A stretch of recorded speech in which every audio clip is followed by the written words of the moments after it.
nosotros no aceptaremos la exclusión de nuestro pueblo de ese derecho. Mr. Gorbachev, tear down this wall.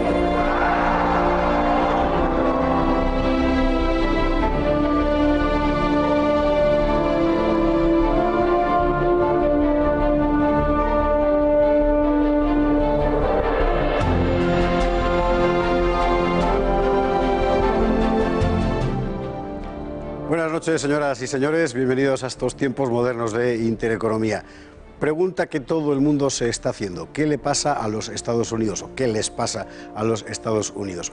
¿Piensan retirarse del mundo ahora con Donald Trump, después de haber extendido su manto sobre todo el planeta? ¿Qué es eso del aislacionismo americano? ¿No va contra el propio espíritu de los Estados Unidos? Pues resulta que no, porque desde el punto de vista histórico eso también forma parte de la identidad norteamericana. Hablaremos de eso que está hoy en todas las bocas y lo haremos con un buen conocedor del mundo norteamericano como es Vicente Miró. Enseguida le presentamos. Antes, en vídeo, un breve recordatorio de qué es lo que tenemos encima de la mesa. And we will make America great again. Hacer América grande otra vez, dice Trump. Pero un momento, ¿acaso los Estados Unidos han sido alguna vez más grandes que hoy? Potencia hegemónica del mundo, potencia económica en todos los mercados, potencia militar en todos los continentes, potencia cultural omnipresente. El mundo del siglo XXI es un mundo norteamericano y, sin embargo, para una mayoría del pueblo norteamericano eso no es ser grande. Muchos preferirían que los Estados Unidos se replegaran sobre sí mismos. ¿Qué es la grandeza para un norteamericano? Los Estados Unidos nacieron de una sucesión de huidas. Primero, la de las víctimas de la persecución religiosa en Europa. Enseguida, la de quienes, empujados por la pobreza, buscaban un futuro mejor al otro lado del mar. Europeos que rompían con su lugar de origen para crearse un mundo propio, literalmente para aislarse del mundo. Pero al mismo tiempo, los norteamericanos se dotaban de una doctrina propia sobre su proyecto nacional, un destino manifiesto de inspiración divina que empujaría a los Estados Unidos a reconstruir el mundo a su imagen y semejanza. Esa doctrina del destino manifiesto impulsará la expansión norteamericana desde mediados del siglo XIX, de manera que la identidad norteamericana oscila permanentemente entre esos dos polos. Por un lado, el aislacionismo, la voluntad de vivir replegados sobre sí mismos. Por otro, el expansionismo, la fe en una misión universal. Aislacionismo y expansionismo han chocado reiteradas veces en la historia de los Estados Unidos. Hoy estamos viendo una nueva edición de ese choque. La diferencia es que esta vez lo que está en juego es el destino de todo el mundo. Prepare to receive the true Lord.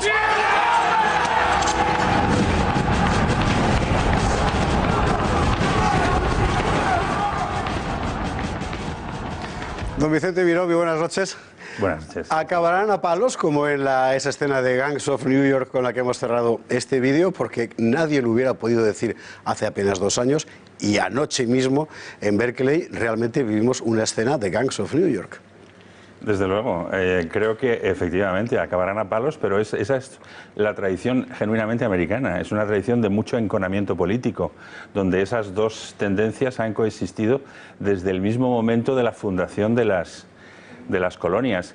Hay que tener presente que las 13 colonias que se rebelan contra los ingleses, se rebelan contra un sistema global montado por el Imperio Británico, en donde ellas tenían un papel anciliar, un papel secundario.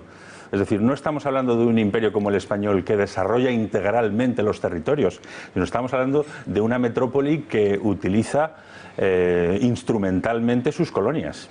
Nace entonces, digamos, en la identidad norteamericana desde el principio esa idea del aislacionismo, es decir, estamos fuera del mundo global, pero al mismo tiempo en el curso del siglo XIX particularmente, la construcción nacional norteamericana se dota de una ideología, de una doctrina de expansión a todas partes. La construcción nacional americana a partir de 1840, efectivamente, con el concepto de Manifest Destiny. Sullivan y todo aquello.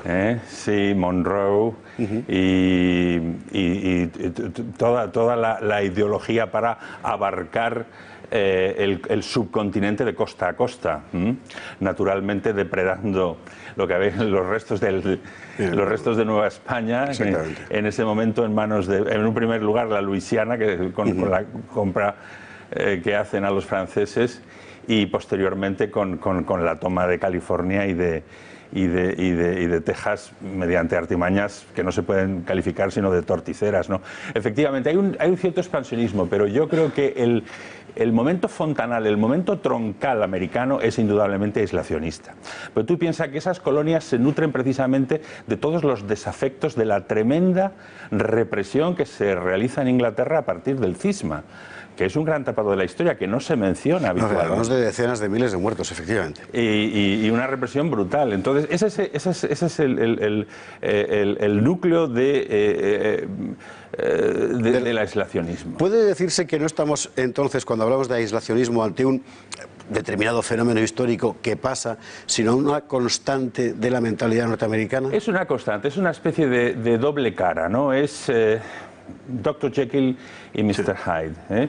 Es decir, ellos por una parte tienen como puritanos, como la fibra suya puritana, la fibra suya estricta, calvinista, tienen el deseo de aislarse del mundo y de construir un mundo mejor aislado de los horrores de Europa.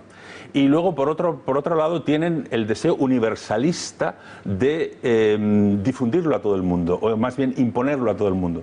Y luego, naturalmente, todo eso se cruza con intereses espurios por parte de las oligarquías, bueno, claro, que lo que quieren es sacar tajada y profundizar en ese...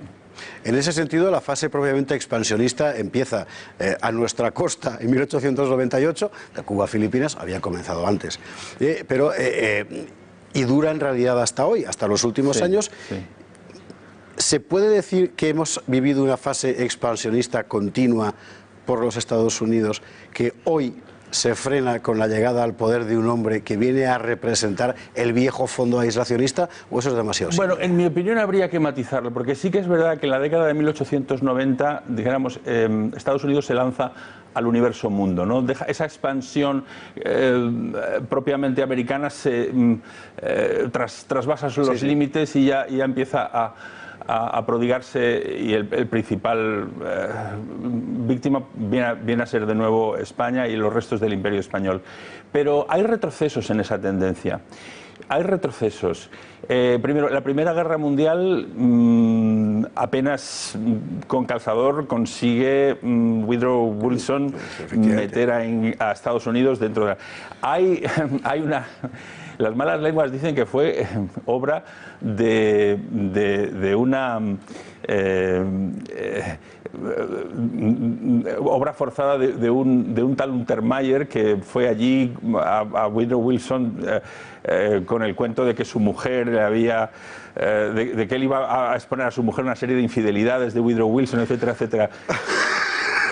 Sí, efectivamente. Bueno, está bien eso. Como argumento de convicción diplomática es importante. Sea como fuere, se produjo... Claro, porque piensa que él había hecho toda su campaña jurando y perjurando que no iban a entrar jamás en la guerra mundial. E inmediatamente después entran, ¿no? Y además en condiciones, dijéramos, sospechosas, por decirlo. Pero luego también hay que decir lo siguiente.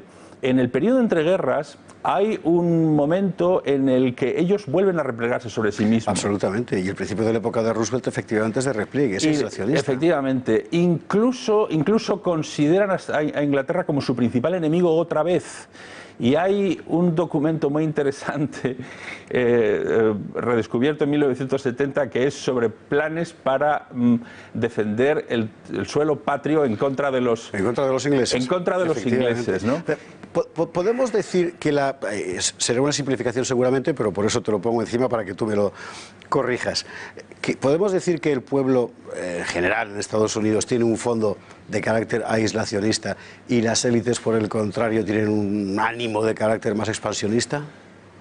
Yo creo que esa simplificación podría ser aceptada, en mi opinión, sí, verdaderamente. Porque lo que quiere el americano popular es que le dejen tranquilo y trabajar. Él lo que quiere es, dijéramos, dedicarse a a ganarse el lugar en la tierra con el sudor de su frente, que es un ideal muy bíblico, muy puritano. Muy bíblico, muy puritano, muy protestante, ¿no? Entonces él lo que quiere es, efectivamente, y todos los intentos aislacionistas de una manera u otra han estado involucrados o las élites o los extranjeros. Claro. En el día de hoy, con Donald Trump de presidente de los Estados Unidos, y teniendo en cuenta lo que son hoy los Estados Unidos, ¿sería posible realmente un retorno a una política más o menos aislacionista? Bueno, yo creo que completamente aislacionista no, por supuesto que no, por la propia geopolítica del país, de Estados Unidos, ¿no? Pero sí de un temperamento, de una bajada de pistón, de este imperialismo desbocado que Estados Unidos ha hecho gala desde final de la Segunda Guerra Mundial, pero que ya estaba ínsito dentro de los acuerdos entre Churchill y Roosevelt. Hay que recordar en ese sentido la Carta Atlántica, The Atlantic Charter. The Atlantic Charter es un documento en el que se pone la democracia, el sistema político convencionalmente llamado democracia que todos sufrimos, sí, como la célula imperialista americana, y se impone a todos los países. Estamos hablando de los últimos años de la Segunda Guerra Mundial. Aún no había terminado la Segunda Guerra Mundial. Claro, claro. Bueno, nos quedamos entonces con lo siguiente. Lo que hoy estamos viviendo no es una efusión de un personaje extravagante que es Donald Trump, sino que lo que estamos viendo es el renacer o el reverdecer de una constante de la sociedad, de la cultura, de la política, de la historia norteamericanas, que nadie sabe cómo va a acabar. Probablemente Vicente Miró sí, pero no nos lo dice, y en todo caso seguiremos expectantes. Lo importante, insisto, es esto: estamos ante una nueva fase de la historia mundial. Sí, estamos ante una nueva era, como muy bien reza esa web que habéis puesto aquí en Gaceta o en Intereconomía, ¿no? La era Trump. Yo sí creo que va a haber un antes y un después en el propio concepto de democracia, en el propio sistema internacional. Veremos en qué profundidad se cambia, claro, listando pueden haber 20 o 30 puntos que caracterizan el sistema actual nuestro. ¿Y cuántos van a cambiar? Pues no lo sé, pero fíjate que solamente con uno que ha cambiado ya radicalmente, que son los medios de comunicación, fíjate ya el terremoto que está sucediendo. Entonces no dijéramos nada si a partir de ahora empezaran a caer todos los demás, empezando a lo mejor por el sistema financiero, continuando a lo mejor por el falso sistema de representación, que más bien es de suplantación, etcétera, etcétera, etcétera, en fin. Pues aquí estaremos para seguirlo, porque hay muchas más cosas de las que hablar vinculadas con este asunto, cómo se construye el nuevo orden mundial, el orden financiero internacional y todas esas cosas. Hoy no hay tiempo para más, pero en programas próximos hablaremos de estos y de otros asuntos muy vinculados a esto que hemos visto hoy, es decir, la presencia en la mentalidad norteamericana de un polo expansionista y de otro polo, al contrario, aislacionista. Muchísimas gracias por estar ahí, y mañana a partir de las 9:30 más aquí en Tiempos Modernos.